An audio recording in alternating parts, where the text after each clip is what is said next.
Iran ও ইসরায়েলের মধ্যে যুদ্ধবিরতি শুরু। মব কাণ্ডে কাউকে ছাড় নয় বললেন ডিএমবি কমিশনার। জাতি ঐক্যবদ্ধভাবে নির্বাচনের দিকে এগিয়ে যাচ্ছে মন্তব্য আমির খসরুর। সাবেক সিএসিকে হেনস্থা, যশোরের ৩৪ মুক্তিযোদ্ধার নিন্দা ও ক্ষোভ। যশোরের শীর্ষ সন্ত্রাসী ডলার গ্রেপ্তার। বেনাপোল কাস্টম হাউসে চলছে কলমবিরতি। মেসির ৩৮তম জন্মদিন আজ। দর্শক, শুনছিলেন দিনের খবরের প্রধান শিরোনাম, এবার বিস্তারিত। তার আগে গ্রামের কাগজ ইউটিউব চ্যানেল সাবস্ক্রাইব করুন এবং সব খবর পেতে ফেসবুক পেজ ফলো করে রাখার পাশাপাশি ওয়েবসাইট ভিজিট করুন। প্রায় ২ সপ্তাহের সংঘাতের পর ইরান ও ইসরায়েলের মধ্যে যুদ্ধবিরতি শুরু হয়েছে। ইরান ও ইসরায়েলি গণমাধ্যমে যুদ্ধবিরতি শুরুর বিষয়টি নিশ্চিত করছে, তবে সময় ও সত্য নিয়ে বিভ্রান্তি রয়ে গেছে।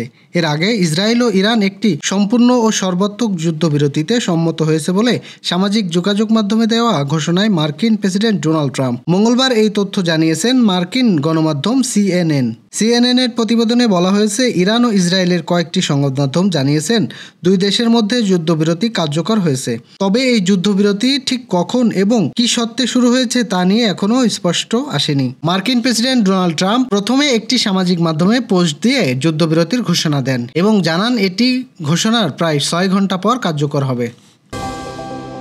ঢাকা মহানগর পুলিশের কমিশনার শেখ সাজ্জাদ আলী স্পষ্ট করে জানিয়েছেন, রাজধানীতে কোনো ধরনের মব বা জনরোষণকে কোনোভাবেই প্রশ্রয় দেওয়া হবে না, যা এমন পরিস্থিতি সৃষ্টি করছে যা সবাইকে আইনের আওতায় আনা হবে বলে তিনি সতর্ক করেছেন। মঙ্গলবার ডিএমবি সদর দপ্তরের ৬ষ্ঠ তলায় অনুষ্ঠিত এক অনুষ্ঠানের পর সাংবাদিকদের সঙ্গে কথা বলেন ডিএমবি কমিশনার।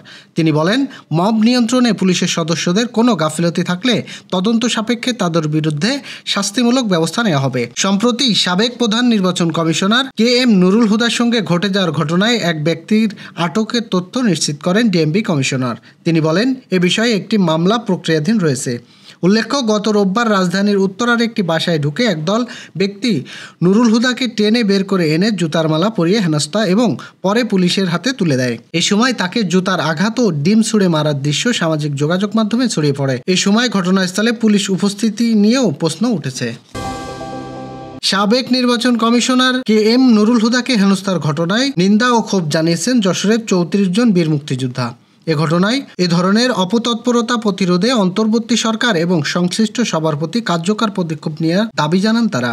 সোমবার রাতে মুক্তিযোদ্ধা সংসদ যশোর জেলা ইউনিট কমান্ডের দলীয় প্যাডে ৩৪ মুক্তিযোদ্ধার নাম ও স্বাক্ষর করা বিবৃতিতে গণমাধ্যমকে পাঠানো হয়েছে। বিবৃতিতে স্বাক্ষর করা মুক্তিযোদ্ধাদের মধ্যে উল্লেখযোগ্য হলেন বাংলাদেশ লিবারেশন ফোর্স বৃহত্তর যশোরের ডেপুটি প্রধান রবিউল আলম, জেলা মুক্তিযোদ্ধা সংসদের সাবেক কমান্ডার এএইচএম মুজহারুল ইসলাম মন্টু, সদর উপজেলা সংসদের সাবেক কমান্ডার আফজাল হোসেন দোদুল, বীর মুক্তিযোদ্ধা আবুল হোসেন, গোলাম মোস্তফা, নজরুল ইসলাম চাকলাদার, জিএম ইউসুফ আলী, আব্দুস সালাম সহ জেলার ৩৪ বীর মুক্তিযোদ্ধা। বিবৃতিতে উল্লেখ করা হয়েছে, বীর মুক্তিযোদ্ধা নুরুল হুদা যিনি সাবেক ইসি, তার উপর হামলা, অপদস্থ এবং লাঞ্ছনার ঘটনায় তীব্র ক্ষোভ প্রকাশ করছি।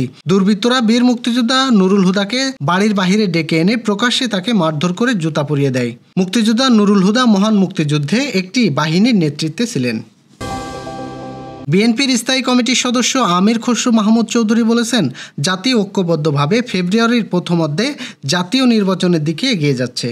সোমবার রাজধানীর গুলশানে বিএনপি চেয়ারপারসনের রাজনৈতিক কার্যালয়ে লিয়াজো কমিটির বৈঠক শেষে সাংবাদিকদের সঙ্গে আলাপে এই কথা বলেন তিনি। জাতীয় নির্বাচনের তারিখ নিয়ে এক প্রশ্নের জবাবে আমির খসরু বলেন, যতবার নির্বাচন হয়েছে মনোনয়ন দাখিল, বাছাই, ভোটের দিন সবকিছুই নির্দিষ্ট শিডিউল থাকে। তবে এই শিডিউল সবসময় নির্বাচনের কাছাকাছি সময়ে ঘোষণা করা হয়। এবারও তাই হবে। তবে নিশ্চিতভাবে ফেব্রুয়ারির প্রথমার্ধে আমরা নির্বাচনের দিকে যাচ্ছি। তিনি বলেন, প্রধান উপদেষ্টা আমাদের ভারপ্রাপ্ত চেয়ারম্যানের মধ্যে লন্ডনে বৈঠকে ফেব্রুয়ারির প্রথমার্ধে নির্বাচন নিয়ে যে আলোচনা হয়েছে তা জনগণ অত্যন্ত ইতিবাচকভাবে নিয়েছেন। যশোরের শীর্ষ সন্ত্রাসী ও ২৪ মামলার পলাতক আসামি ষষ্ঠীচলার ইব্রাহিম হোসেন ডলারকে গ্রেপ্তার করেছে জেলা ডিবি পুলিশের সদস্যরা।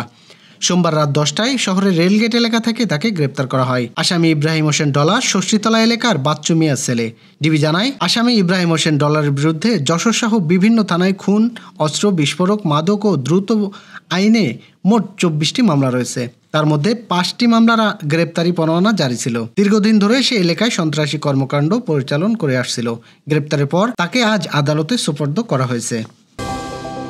জাতীয় রাজস্ব বোর্ডের চেয়ারম্যান আব্দুর রহমান খানকে অপসারণের দাবিতে কলম বিরতি পালন করছে বেনাপোল কাস্টম হাউসের স্টাফরা। এনআরবিআর সংস্কার ঐক্য পরিষদের কেন্দ্রীয় নেতৃবৃন্দের দাবির সঙ্গে একত্রতা জানিয়ে মঙ্গলবার সকাল 9টা থেকে কলম বিরতি শুরু হয়েছে, চলবে দুপুর 2টা পর্যন্ত।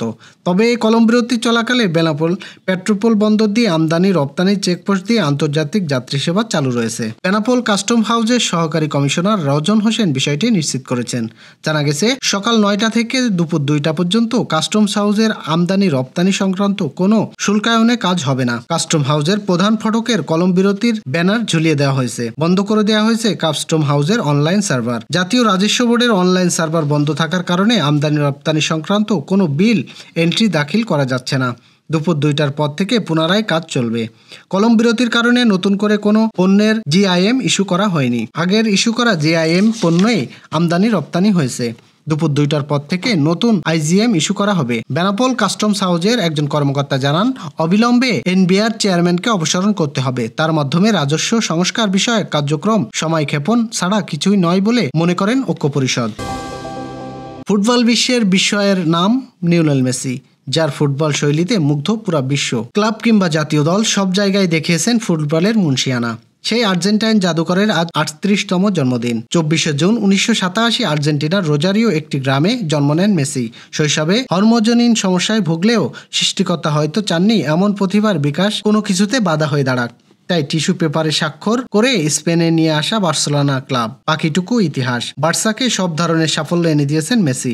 বার্সেলোনার গণ্ডি পেরিয়ে বিশ্ব ফুটবলকে সেরাই সিংহাসন দখল করেছেন তিনি। বাঁ পায়ের জাদুতে কোটি কোটি ভক্তকে মনোমুগ্ধ করেছেন লিওনেল মেসি। নিজেকে প্রতিষ্ঠিত করেছেন সর্বকালের অন্যতম সেরাদের একজন হিসেবে। শুধু তাই নয়, অনেকের কাছে তিনি সর্বকালের সেরা। ফুটবলের একজন ফুটবলারের পক্ষে যা অর্জন করা সম্ভব তা সবই অর্জন করেছেন এই ফুটবলার। ক্যারিয়ারের টানা 4বার মোট 8বার জিতেছেন ব্যালন ডিওর। ফিফার বর্ষসেরা পুরস্কারও আছে তার ঝুলিতে। ব্যক্তিগত অর্জন সমৃদ্ধে মেসির ক্যারিয়ার। খেলোয়াড়ি জীবনে শেষ প্রান্তে চলে এলেও জয়ের ক্ষুধা এখনো কমেনি মেসির। জাতীয় দলের জার্সিতে 2টা কোপা আমেরিকা শিরোপার পাশাপাশি জিতেছে ফিনালিসিমার ট্রফি। তবে মেসির ক্যারিয়ার পূর্ণতা পেয়েছে 2022 সালের কাতার বিশ্বকাপের শিরোপা জিতে। কেননা ওই একটা শিরোপা খুব করে চাইছিলেন এই জাদুকর। আর তাই ক্যারিয়ারের শেষ লগ্নে এসে তার খালি হাতে ফেরাননি ফুটবল বিধাতা। ছুঁয়ে দেখলেন সেই সোনালী ট্রফি। বিশ্বকাপে শিরোপা জেতার পরও অনেকে ভেবেছিলেন অবসরে যাবেন মেসি। তবে ফুটবল জাদুকর জানিয়েছেন এ সময় শুধু উপভোগের। বিশ্বকাপ জয়ের পর আমেরিকান সকাল লিগের দল ইন্টার মায়ামিতে যোগ দেন বিশ্বকাপ জয়ী এই ফুটবলার। মাঠে এখনও বেশ দুর্দান্ত তিনি। বর্তমান ক্লাব বিশ্বকাপে ব্যস্ত সময় কাটাচ্ছেন মেসি। এই ছিল দুপুরের আয়োজন। রাতের খবর দেখার আমন্ত্রণ রইল। সেই সঙ্গে এতক্ষণ সাথে থাকার জন্য ধন্যবাদ।